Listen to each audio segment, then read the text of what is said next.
Hey everyone, John here, and welcome back to the Toy Box. How are you guys doing today? I hope you're having a great day. Today, I felt like doing a video about one of my favorite subjects in the world of Pokemon. Starter Pokemon. For those of you who are new to Pokemon, starter Pokemon are the Pokemon that you receive when you start a journey in one of the main series Pokemon games, like Red and Blue, or most recently, Sword and Shield. You are always given a choice between a fire type, a water type, and a grass type. A lot of people, myself included, get attached to starter Pokemon, and we end up going through the entire journey with them. So they're pretty important. We've had 8 generations of Pokemon so far, and lots of starters to get to know and love. Today, I will list out my top 10 favorite starter Pokemon and why I like them so much. So sit back, relax, and enjoy. Number 10 on the list is Chespin. Chespin is the grass-type starter from the 6th generation in Pokemon X and Y. There are 3 main reasons why I like Chespin. First, Chespin is one of my favorite characters in the Pokemon X and Y anime. Chespin was always getting into trouble, and whether it was hogging all the food for itself or messing with other Pokemon, it made the show really enjoyable. Second, I love Chespin's look. This grass hoodie is really cute, and it really fits with the personality that Chespin can't sit still and gets into trouble wherever it goes. Chespin is a really cute furry chipmunk Pokemon in general, and up until that point, all of the grass starters were reptilian. So this was a refreshing change. Lastly, I liked using Chespin's evolution Chestnut in battle. I would usually have Chestnut bulk up, and then start hitting them with Woodhammer over and over, and then maybe using Pain Split to recover when I needed to. Spiky Shield was also fun too.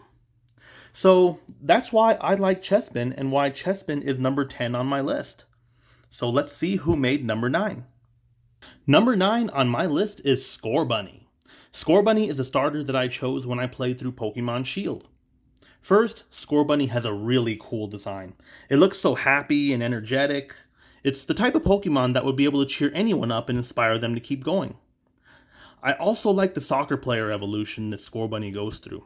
Scorebunny starts off like a kid who loves running around and playing soccer and then becomes a pro soccer player at the end. I also love the pose Cinderace strikes when it Dynamaxes, by the way. Goes something like, roar, and he's on his knees. Good stuff. Second, I love the Libetto ability that Scorebunny gets as a hidden ability. I love this ability because you can become many different types and really change the flow of a match. My Cinderace has been a fire type, a fighting type, a psychic type, and even a poison type at one point. Imagine that. As a bonus, you also get stabbed with every move. It's a lot of fun. And that's why Scorebunny is at my number 9 spot. Let's see who took number 8. Number 8 on my list is Bulbasaur. Bulbasaur is the grass starter for the very first generation of Pokemon, Red and Blue. And I've used Bulbasaur more times than I can ever keep track of. And there are a couple of reasons why I really like Bulbasaur and why it made number 8 on my list. So first, I've had a huge history with Bulbasaur.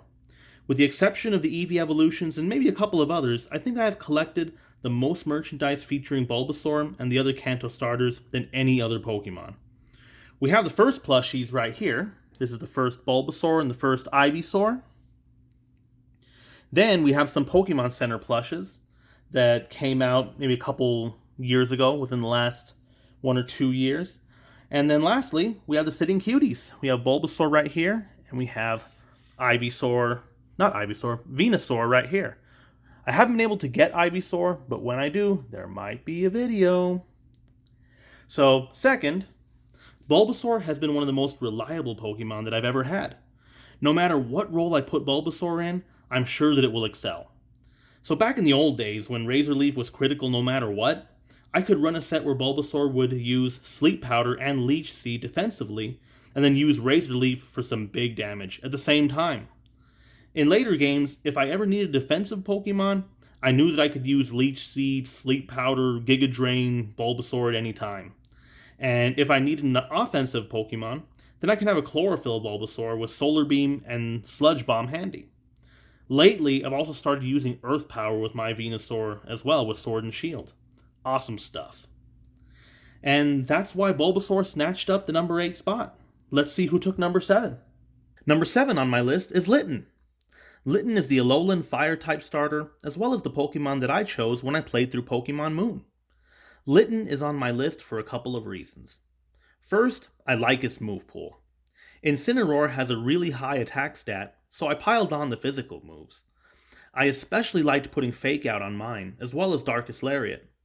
I'm usually not a Flare Blitz guy, but because Incineroar needs the power, I gave it to him anyway. I've also experimented with some other moves like Earthquake, Cross Chop, and Leech Life, depending on what I need Incineroar to do.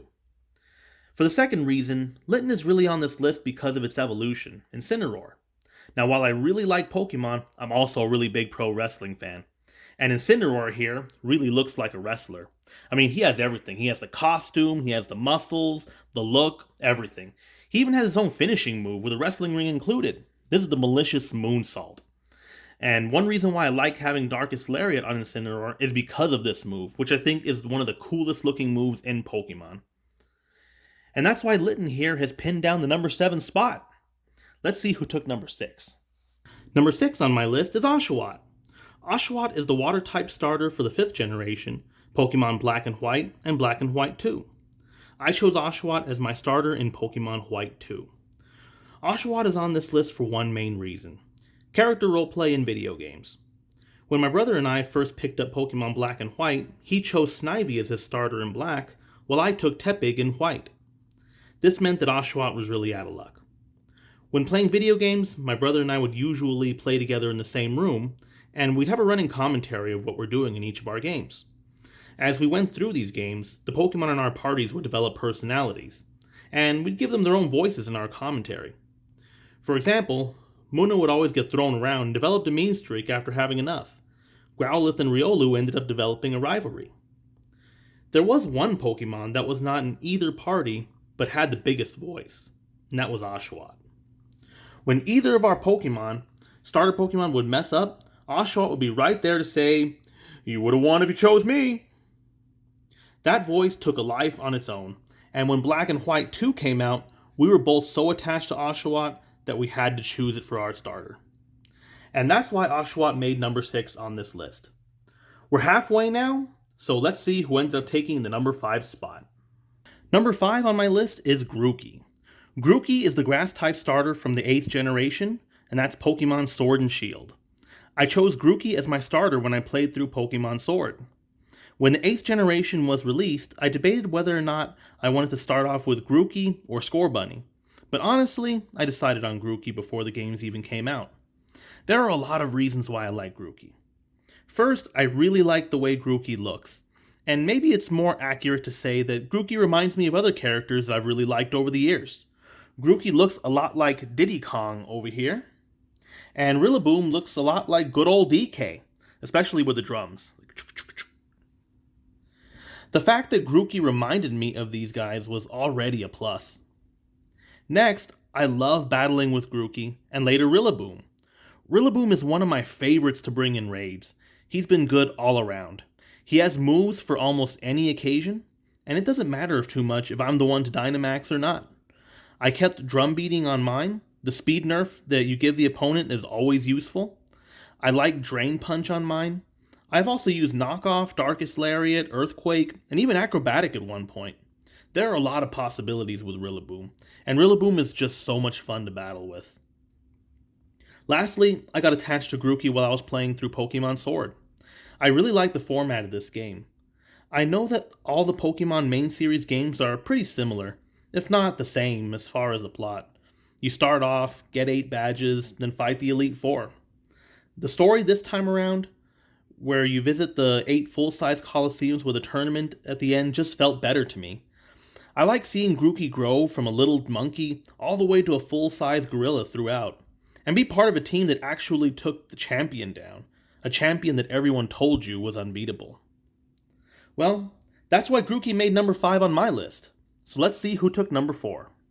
Number 4 on my list is Squirtle. Squirtle is the first water-type starter Pokemon ever, and like Bulbasaur, I've used Squirtle more times than I can even remember or keep track of. There are many reasons why Squirtle is this high on my list. First, Squirtle was the first Pokemon that I've ever used in a game, period. This wasn't even when I got my own copy of Pokemon Blue. This was before, when my cousin let my brother and me Pokemon Blue to play with on a road trip. I think he just restarted the game, and we had Squirtle as the starter. It was already chosen for us. I remember that being a really fun road trip, and that got us both hooked on Pokemon. And it's fun to think about that time as well. We were terrible at that game.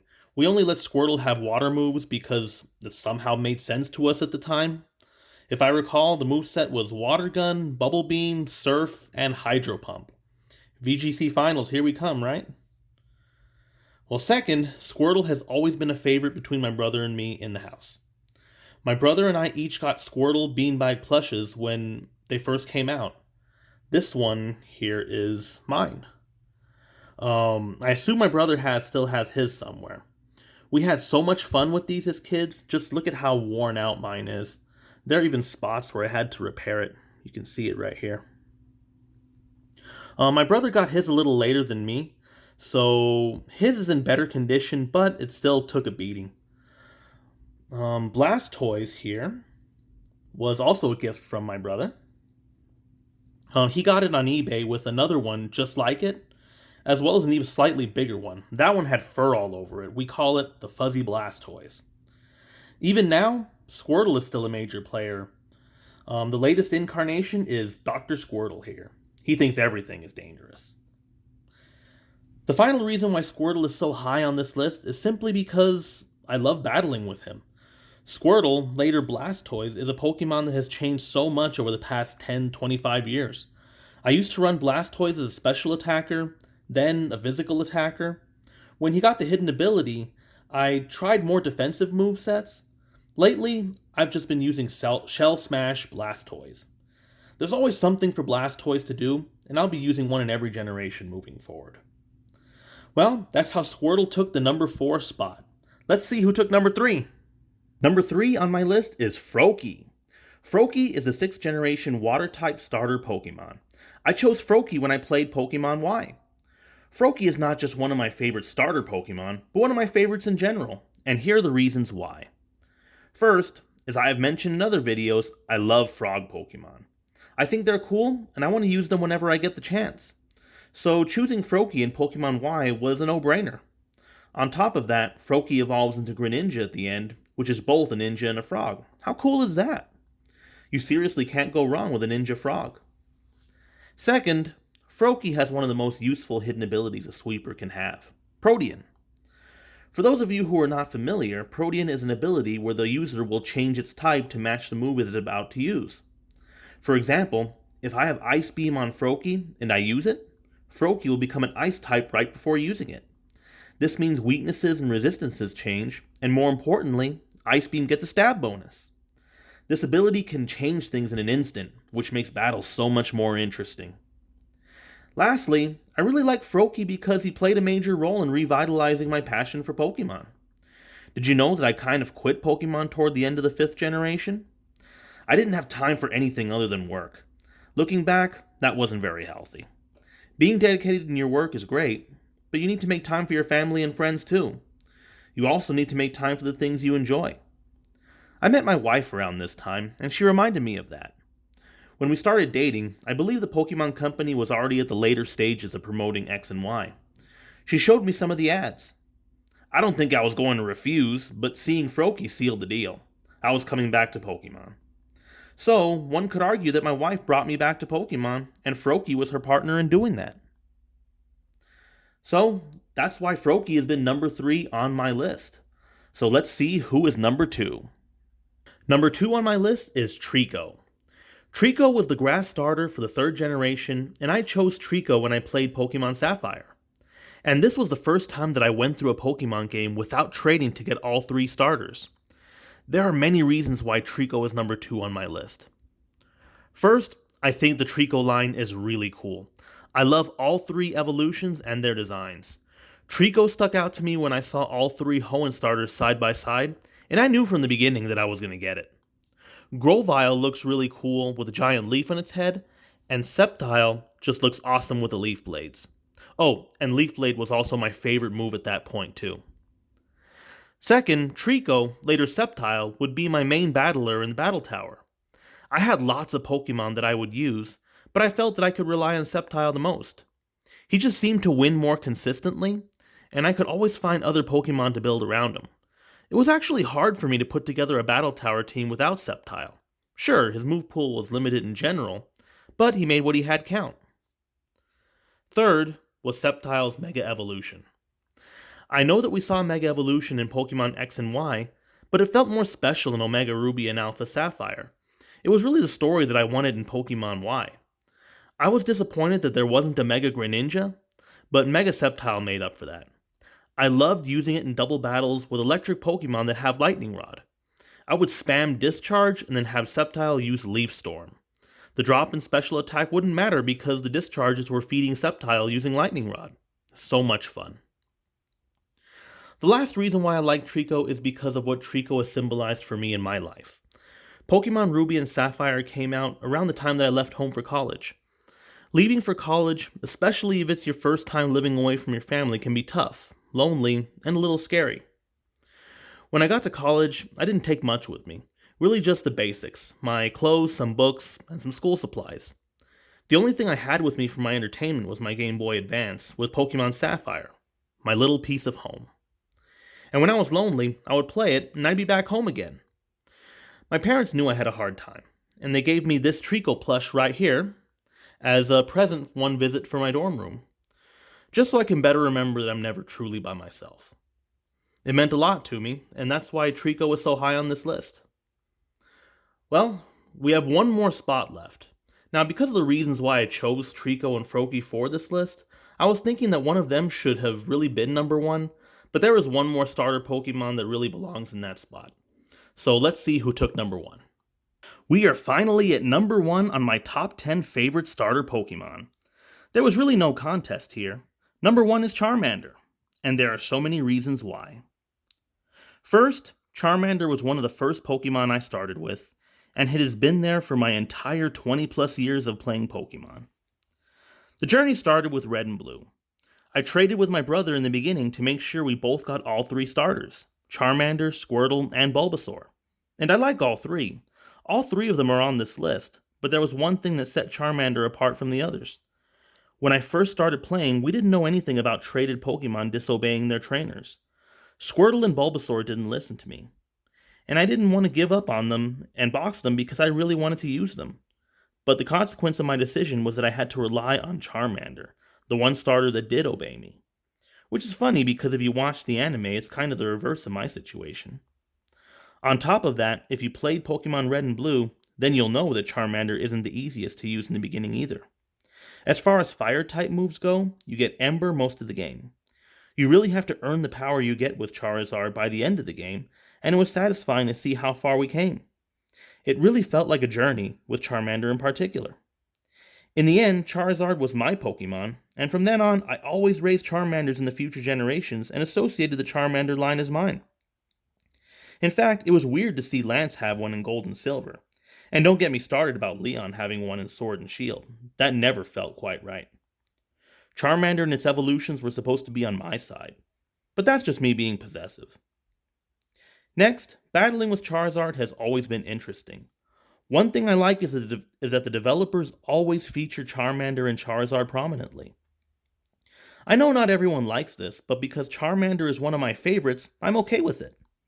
We got interesting movesets with the physical split in Gen 4, 2 Mega Evolutions in Gen 6, and now Gigantamax in Gen 8. I've always run Charizard on Sun teams, but I always like experimenting with different movesets and teams just to keep things interesting.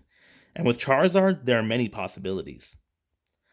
Lastly, Charmander is my favorite starter because I have so many memories with my most important people in my life attached to it. I believe that hobbies are important. Sure, they're an activity you like to do, but more importantly, it's something that can bring you closer to the people you love and care about. And for me, a lot of these connections and memories revolve around Charmander. My brother and I have matching Charizard plushes. This is the really old Hasbro plush. My brother still has his in his room. We still roleplay when we play video games, even 20 years later. Charizard is still one character we always love to play. My mom doesn't know much about Pokemon, but she does know Charmander, and she loves it. Anytime I brought home a Charmander plush, which was a lot, She would love it and want to hug it. When we were growing up, my dad would spend time with my brother and me by watching the anime with us. He would have funny and ridiculous commentary anytime Charizard disobeyed Ash. He wanted Ash to pull Charizard's tail anytime Charizard was sleeping on the field. Like my mom, my wife doesn't know too many Pokemon, but she knows Charmander. Of course, she thinks his name is Char Char, because that's what I named this guy. This Build-A-Bear plush of Charmander is the first Build-A-Bear plush my wife and I built together. These are all memories I treasure, and I think of them anytime I look at Charmander, which is why Charmander had to be number 1 on my top 10 favorite starter Pokemon. Well, this was my top 10 favorite starter Pokemon. So, what do you guys think? Are my favorites some of your favorites too? Do you guys have any Pokemon that are particularly special to you? Let me know in the comments section below. Well, that's all we have for today. This video has really put me in the mood to raid with some of my favorite starter Pokemon, so I might just go do that. I really hope you enjoyed this video. Thank you so much for watching, and as always, rate, subscribe, and don't stop playing.